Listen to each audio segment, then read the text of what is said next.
September 26, 1983, probably the day civilization came closest to the end. A nuclear war between the United States and the Soviet Union should have started immediately, but he was successfully blocked by Lieutenant Colonel Stanislav Petrov of the Soviet Air Defense Forces. Twice he took it upon himself to report violations to his superiors. What motivated the officer to break the rules? This is a thrilling and little-known story. Petrov was born on September 7, 1939 near Vladivostok. His father, Yevgraf, flew fighter aircraft during World War II. His mother was a nurse. Petrov enrolled at the Kiev Higher Engineering Radio-Technical College of the Soviet Air Forces, and after graduating in 1972 he joined the Soviet Air Defense Forces. Petrov was born on September 7, 1939 near Vladivostok. Petrov enrolled at the Kiev Higher Engineering Radio-Technical College of the Soviet Air Forces, and after graduating in 1972 he joined the Soviet Air Defense Forces. On the night of September 26, 1983, the command center for the Oko nuclear early warning system began routine operations. Today's commanding officer is 44-year-old Petrov. As a duty officer at the command center, he worked 2 nights a month in charge of the nuclear early warning system plus throughout the Soviet Union. Just after midnight, an alarm blared in the command center, and a red warning light came on and began flashing on a giant screen hung high on the wall. The alert shows that the United States has launched an American Minuteman ICBM towards the Soviet Union. It is expected to reach the Soviet Union in half an hour. As the Soviet Union faces a nuclear missile attack, the command center is buzzing. All eyes are on Stanislav Petrov. As the top field commander, he makes decisions about crises.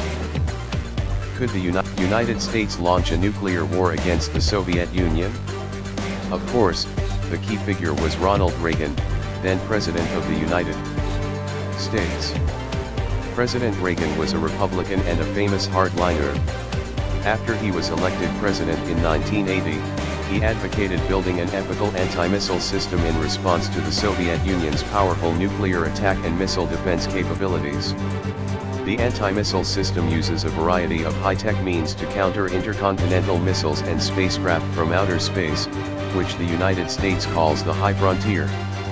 The high frontier is elevating America's frontier defense into space, the famous Star Wars project.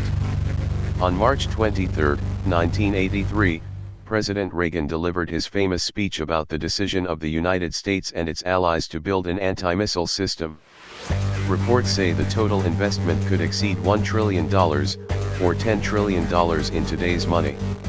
This plan, regardless of cost, would completely upset the strategic balance between the United States and the Soviet Union. It immediately shocked the Soviet Union. As a mid-ranking officer in the Soviet Army, Petrov was well aware of the American Star Wars program. The command center for the Oko nuclear early warning system was the Soviet Union's early warning agency for Star Wars. Its standard operating procedure goes like this: when an early warning satellite called Lightning spots a US missile, it picks up the trajectory of the missile and sends it to a computer on the ground that calculates the target. If the attack was against the Soviet Union or Warsaw Pact countries, it was an act of war. The command center would report the situation to the Kremlin and the Soviet General Staff. The highest authorities immediately ordered all Soviet nuclear armed forces to be immediately ready for war.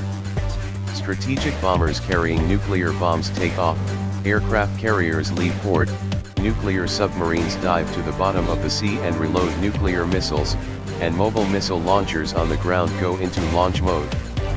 How long does it take to prepare for this amount of complexity? Only 15 minutes. Petrov has been in the army for 26 years, working in the radar and computer departments. His main job is to program and debug software to troubleshoot the computer system. He is more like an engineer than a soldier. From an engineer's point of view, Petrov was skeptical of the results. First, he didn't have much faith in the Soviet satellite system. When Lightning, the first-generation early warning satellite, went into service a year ago. Senior military officers told him that the satellite system was plagued with failures and could only be modified slowly. The command center's job is to make up for the lack of satellite systems with manpower. As someone who works with satellites all day, Petrov can't rule out false satellite positives. Second, Petrov was surprised that the US was so reckless in launching a missile, which is not common sense. Why is that? Here we have to introduce the Cold War nuclear attack strategy of the United States and the Soviet Union, namely saturation nuclear strike. A saturation attack is a military tactic in which the attacking side hopes to gain an advantage by overwhelming the defending side's technological, physical, and mental ability to respond effectively. During the Cold War and after, the conventional drowning missile attack against naval and land targets was and is a much feared eventuality. Saturation nuclear attack causes the enemy to have no chance to counterattack, and total collapse in a short time, so as to win. According to this theory, in the event of a nuclear war, the Soviet Union would instantly launch more than 2,000 nuclear missiles at thousands of American and NATO military targets, as well as many more non-nuclear tipped missiles. All missile facilities will fire several rounds without stopping until the last missile is exhausted. The US and NATO countries cannot intercept it. After the collapse of the Soviet Union, a chart was drawn up of Soviet targets. As you can see, the dense black dots are the target of the missile, and then the United States will look like this, and the red circle will be no man's land, and all the major cities in the United States will be destroyed. The same goes for saturation strikes by the United States. If the United States were to attack the Soviet Union, there would be more than a single missile on the screen. Petrov thought about it for a minute, then made a choice that no one had expected. He called his superior officer and calmly said, "Report, sir, there was no nuclear strike, it was a computer system error."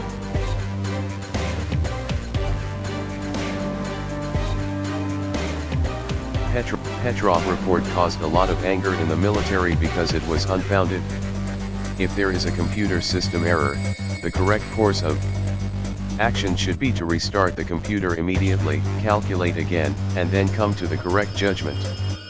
Petrov jumped to the conclusion that the computer system was wrong. Where's the evidence?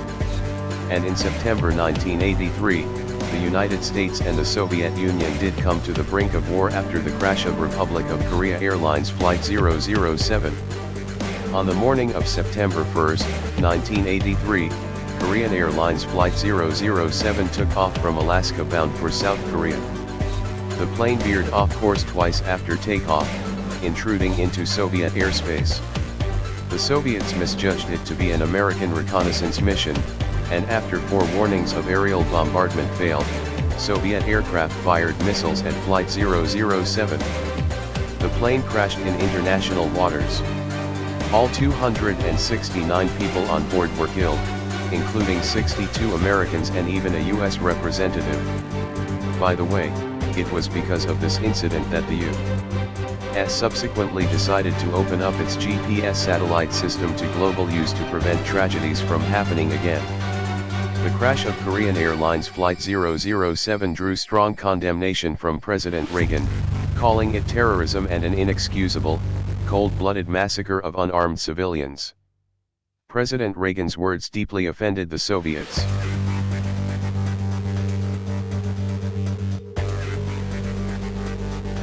Twenty-five days after the crash, nuclear missiles suddenly appeared on radar, and it was hard not to combine the two things. In other words, the United States is likely to initiate a nuclear attack. Petrov has less than 15 minutes. He can choose to restart the computer and verify again, but it takes 10 minutes to restart the computer. Should he keep the critical 10 minutes for further observation? Or should we test the missile data first? Again, this is a matter of choice. 2 minutes after the first alarm, the alarm sounded again. It shows 4 more nuclear missiles going up from the same location, heading for the Soviet Union. This time, Petrov was completely flustered. How to do it? With all his colleagues looking on, Petrov picked up the phone again. He cleared his head and reported to his superiors that there had been no nuclear attack and that it was still a computer system failure. Petrov later said that if he did not make such a judgment, the General Staff of the Soviet Army would order the entire nuclear armed forces to prepare for a first-level launch. At that time, there will be hundreds of commanders in charge of the right to launch nuclear bombs. As long as there is only one warmonger, even if there is only one, press the nuclear switch, which is the legendary famous red button, it is possible to break out the Third World War, and the fate of mankind will be unimaginable. Petrov's second report provoked a furious response from most of the officers present. Someone was thinking about what to do, maybe shoot Petrov to gain control of the command center, maybe we can go over the top. Just as the situation was about to get out of hand, tension at command center was calmed by reports from observers that the alarm was probably a false alarm because they had not seen the missile's tail flame or flight path on satellite optical footage. After another breathless 10 minutes, ground-based radar reported that it had found no trace of American missiles. A quick multi-agency review concluded that the clouds reflected sunlight at an angle that made it look like a moving missile, which triggered the satellite alert system. This is a false alarm. The whole control center rejoiced and the war clouds disappeared. Petrov doesn't remember how he spent the rest of the day. All he remembers is coming home in the morning and drinking an entire bottle of vodka by himself, and then sleeping in a stupor for 24 hours. The people of the Earth do not know that on September 26, 1983, mankind narrowly missed the end of the world. Because Petrov's two self-imposed debriefs were not in line with normal procedures, soon after, he was reassigned to a less sensitive post, took early retirement. He emphasized that he was not forced out of the army but because he suffered a nervous breakdown. Petrov said he was neither rewarded nor punished for his actions. In 1998, 7 years after the collapse of the Soviet Union, Petrov's story was revealed by General Yuri Vodintsev, then commander of the Soviet Air Defense's missile defense units, and it became known that such an event had occurred. More than a decade later, Danish documentary filmmaker Peter Anthony overheard the incident and was greatly moved. It took him 8 years to get in touch with Petrov, who finally agreed to make a documentary called The Man Who Saved the World. When he entered Petrov's house to film, Peter Anthony found out that his wife had died of cancer and he had been alone for a long time. The room was dirty and untidy, and the bottles piled up all over the place suggested that he had serious alcohol addiction tendencies. Petrov said he had 2 wishes.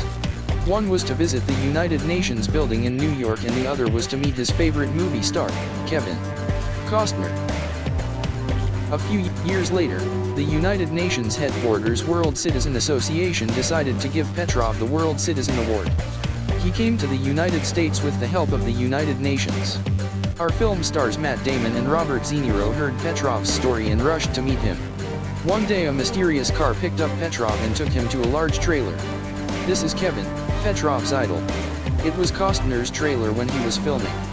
Petrov was shy and could barely speak at the beginning of the meeting. Kevin Costner took him to a potluck dinner in the trailer.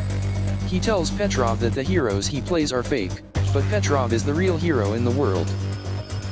Stanislav Yevgrafovich Petrov died at his home on May 19, 2017, at the age of 77. It was 5 months before news of his death reached the media through his son. He died as he came. He lived on a tiny pension for the rest of his life. Which brings us back to the question at the beginning of the program, what made Petrov break the rules twice and insist that the alarm wasn't a missile attack? Petrov told reporters in 2013, at the time he was never sure that the alarm was erroneous. He felt that his civilian training helped him to make the right decision. He said that his colleagues were all professional soldiers with purely military training and, following instructions, would have reported a missile launch if they had been on his shift. What if there were real American missiles, he added. He calls, we call back, and the whole world ends. That, it turned out, was what he thought. Once a nuclear war is started, no one wins. All mankind loses.